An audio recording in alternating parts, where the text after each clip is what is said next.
ఓం గురుబ్రహ్మా గురుర్విష్ణుః గురుర్దేవో మహేశ్వరః గురుసాక్షాత్ పరబ్రహ్మ తస్మై శ్రీ సాయి గురవే నమః.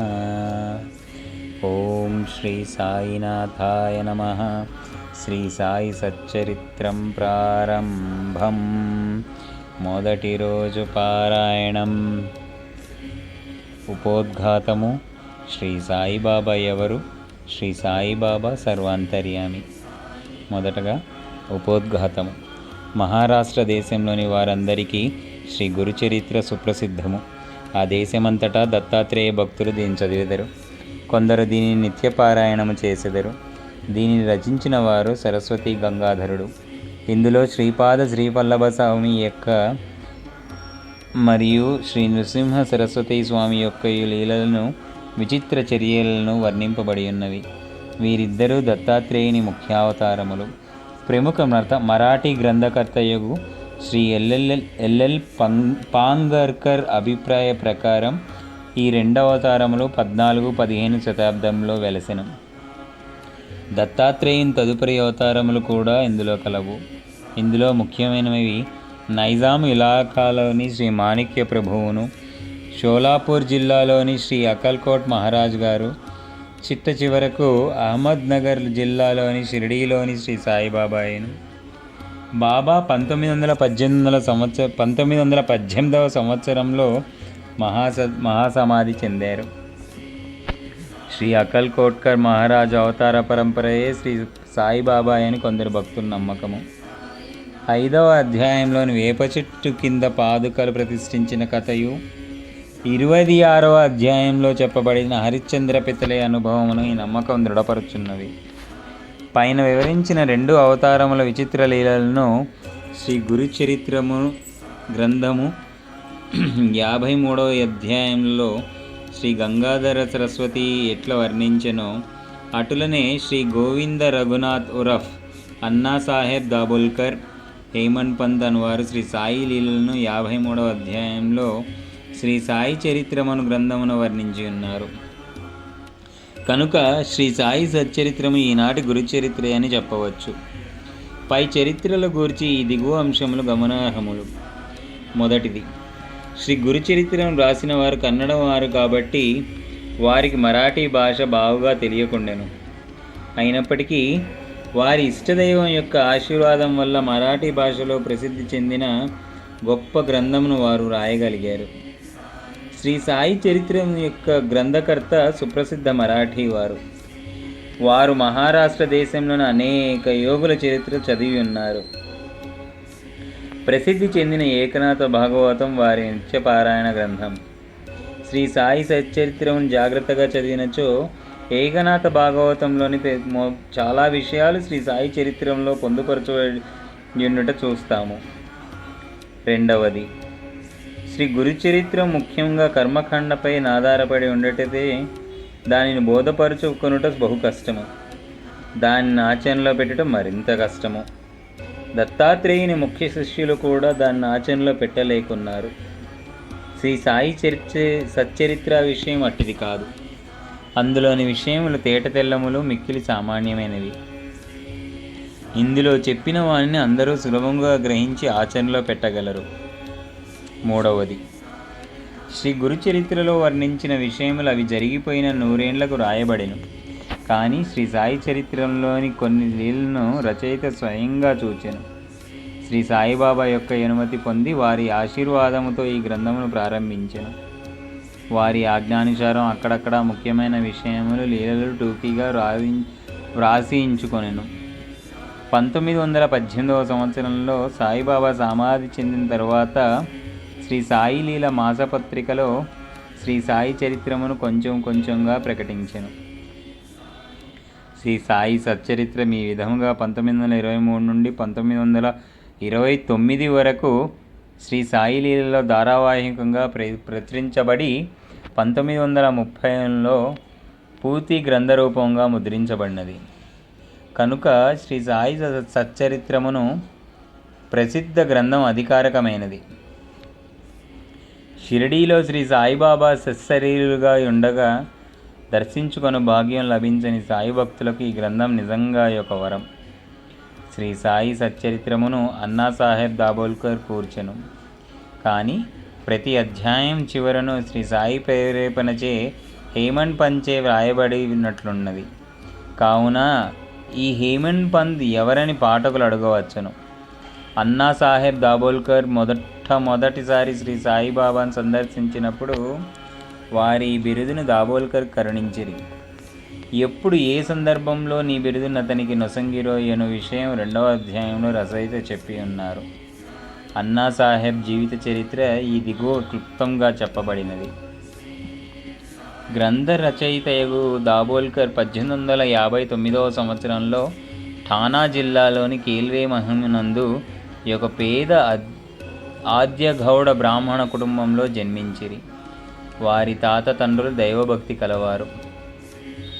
దాబోల్కర్ తమ ప్రాథమిక విద్యను స్వగ్రామం ముందే పూర్తి చేసి పూనాలో 5వ స్టాండర్డ్ వరకు ఆంగ్ల విద్యను అభ్యసించిరి. కుటుంబ ఆర్థిక పరిస్థితులంతా బావుగా నుండకుండటచే వారు పై క్లాసులు చదువుట మానుకొనిది. అప్పట్లోనున్న సర్కారు నౌకరీ పరీక్షల్లో నిత్తుర్నులై తమ ఊరిలోనే పడిపంతుల ఉద్యోగంలో ప్రవేశించిరి. ఆ సమయమందు కులాబా జిల్లాలో మామాల్తదారుగానున్న సాబాజీ చింతామణి చిట్నీస్ అనువారు వీరి సచ్చీలతను బుద్ధికుశలతను సేవానిరతని చూచి మెచ్చుకొని తలాఠీ అను గ్రామోద్యోగిగా నియమించిరి. తర్వాత ఇంగ్లీషు గుమాస్తాగా వేసిరి. పిమ్మట మామాల్తదర్ కచేరీలో హెడ్ గుమాస్తాగా నియమించిరి. కొంతకాలం జరిగిన పిమ్మట అటవీ శాఖలో ఉద్యోగిగా నుంచిరి.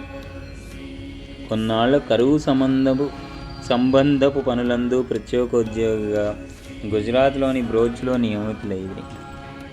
ఆయా ఉద్యోగంలో తమ బాధ్యతలను అత్యంత సమర్థవంతంగా నెరవేర్చడం వలన 1901వ సంవత్సరంలో ఠానా జిల్లాలోని సాహాపూర్లో మామల్తదారుగా నియమింపబడింది.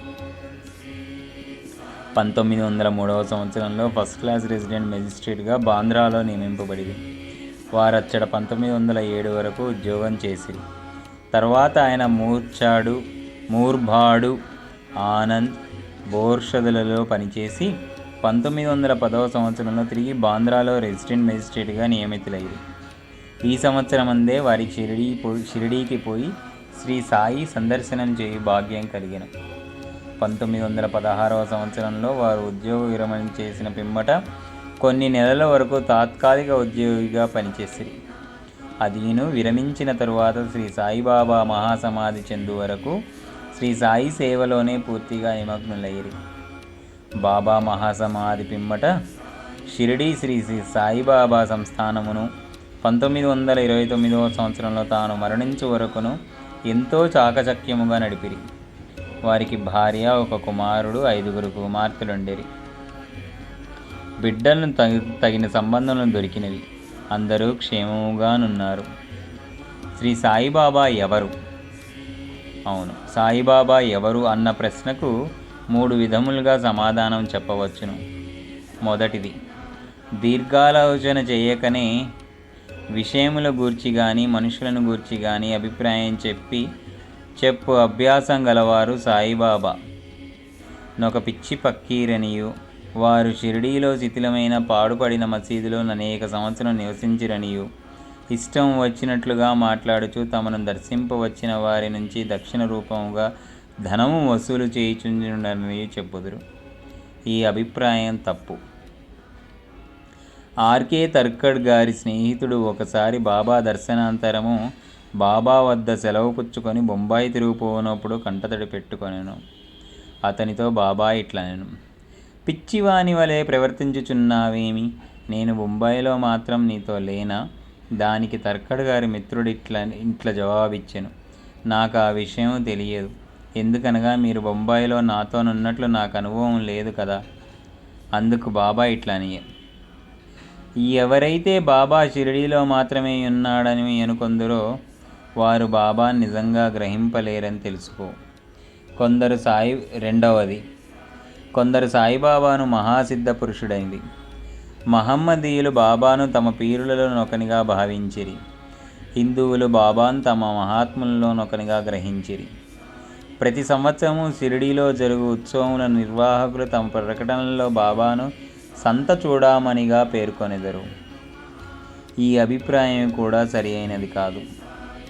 మూడవది, శ్రీ సాయిబాబాను సన్నిహితముగాను వాస్తవముగాను సేవించిన వారు మాత్రము బాబాను భగవతవతారంగా ఇప్పటికీ భావించుచున్నారు. దీనికి దిగువ కొన్ని దృష్టాంతములు నిచ్చెదము. శ్రీ సాయిబాబా సర్వాంతర్యామి. బివి నరసింహస్వామి గారు రచించిన బాబా సూత్రములు పలుకులు అను గ్రంథమునకు పీఠికలో ఇండోర్ హైకోర్టు జడ్జి గారు ఎంబి రేగే గారు ఇట్లు రాసి ఉన్నారు. బాబా సశరీరులుగా ఉన్నప్పుడు వారొక రూపం దాల్చిన భగవత్ స్వరూపముగా తమ భక్తులకు బాసిల్లుతూ తమ లీలా ప్రబోధాల ద్వారా సాధకుల మార్గమును ప్రకాశింపచేయుచుండేటివారు. వారి నశ్వరమైన దేహము మాయమైపోయినది, కానీ దానిలో అప్పుడుండిన బాబా మాత్రం ఇప్పటికీ అనంత శక్తి వలె నిలచి వారి సమాధి చెందక ఎందు భక్తులకు తోడ్పడినట్లే ఇప్పటికీ వారిని ఆశ్రయించు అసంఖ్యాక భక్తులకు నిశ్శబ్దముగా సహాయపడుచున్నారు. రెండవది, శ్రీ బివి నరసింహస్వామి గారు రచించిన భక్తుల అనుభవములు అను పుస్తకములను మొదటి పేజీలో ఉత్తర భారతదేశంలోనున్న ఒక హైకోర్టు జడ్జి గారు ఇట్లు రాసి ఇచ్చున్నారు. నేను సాయిబాబాను సృష్టి స్థితి లయకారుడుగా భావించదును. 1918 సంవత్సరంలో వారు సమాధి చెందక ముందు నేనున్నట్లు భావించి తిని ఇప్పటికీ నేనట్లే భావించుచున్నాను. నాకు మాత్రం వారు సమాధి చెందినట్లు లేదు. నా దృష్టిలో వారు అన్ని పరిమితులకు అతీతులు. వారు మా మధ్య ఉన్నప్పుడు వారి మానవ శరీరం మా కనుల ముందు సంచరించుచుండెను. ఒక్కొక్కప్పుడు అది మా దృష్టిని విశేషముగా ఆకర్షించేది, కానీ ఎక్కువ భాగం మా ఎరుకలో నిలిచినది మాత్రం వారి అనంతతత్వమే. శాశ్వతము అశాశ్వతముల అద్భుత సమ్మేళన రూపమైన మానసిక ప్రతిబింబం వలె వారు మాకు భాషించేవారు. అశాశ్వతమైన తమ మానవ దేహం ఒక్కొక్కప్పుడు మా ముందర తులుకుమని మెరిపించేవారు. ఇప్పుడు అశాశ్వతమైన ఈ దేహం మాయమై సాయిబాబా అను శాశ్వతమైన అనంత శక్తి మాత్రం నిలిచి ఉన్నది.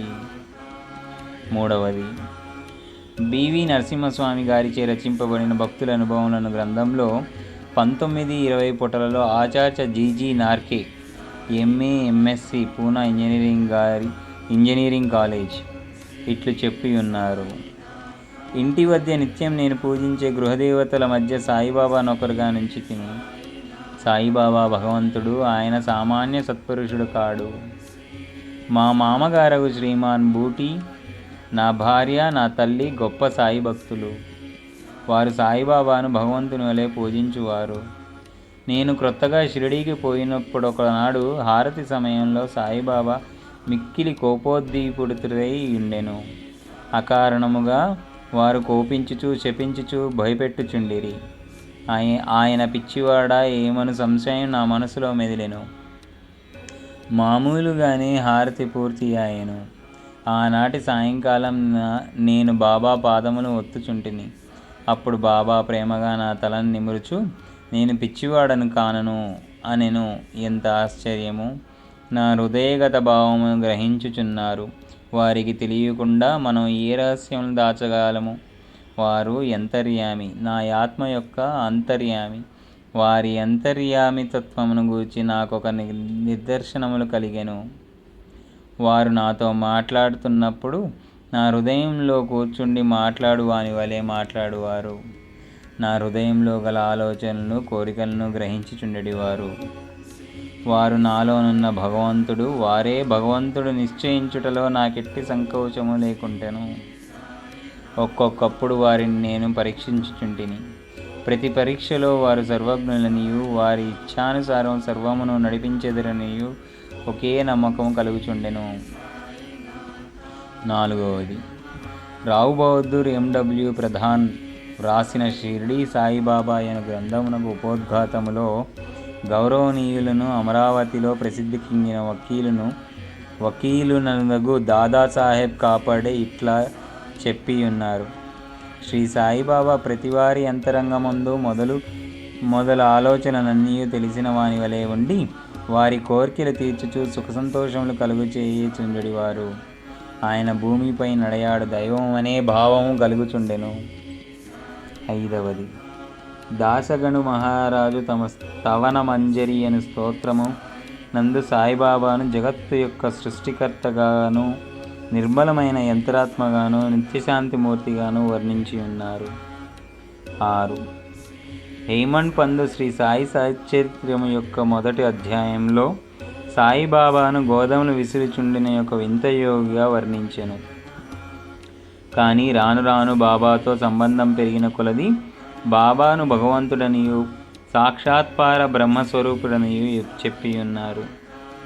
7వది షిరిడీ భక్తులందరూ ముఖ్యముగా మాధవరావు దేశపాండే ఉరఫ్ శ్యామా అనువారు బాబాకు మిక్కిలి భక్తులు. వచ్చిన భక్తులందరితో కలిసి మెలిసి తిరుగుతుండేవారు. ఆయన ఎల్లప్పుడూ బాబాను దేవా అని సంబోధించేవారు. ఈ భక్తులందరి అభిప్రాయాలను అవధరించి వారు చెప్పిన దానిలోని యథార్థమును గ్రహించి శ్రీ సాయి అవతార పురుషుని భావించదుముగాక. ఉపనిషద్ద్రష్టులైన మన పూర్వ ఋషులు భగవంతుడు సర్వాంతర్యామి అనే సత్యమును దర్శించిరి. బృహదారణ్యక చాందోగ్య కఠ శ్వేతాత్వత్తర నిపనిషత్తుల జీవకోటితో సహసర్వ వస్తు సముదాయకమైన ప్రకృతి ఎంతయు భగవంతుని రచనమనియు అది ఎంతయు అంతర్యామిచే అనగా సర్వమును సృష్టించి పాలించిడి భగవంతునిచే వ్యాపింపబడి ఉన్నదనియు వక్కానించున్నది. ఈ సిద్ధాంతమును నిరూపణ చేయుటకు తగిన ఉదాహరణయు శ్రీ సాయియే. ఈ శ్రీ సాయి సచ్చరిత్రమును సాయిబాబాకు సంబంధించిన ఇతర గ్రంథములను చదివిన వారు తప్పక ఈ సత్యమును గ్రహించి యథార్థమైన శ్రీ సాయిని దర్శించగలరు. ఉపోద్ఘాతం సంపూర్ణం. శ్రీ సద్గురు శ్రీ సాయినాథార్పణమస్తు. శుభం భవతు.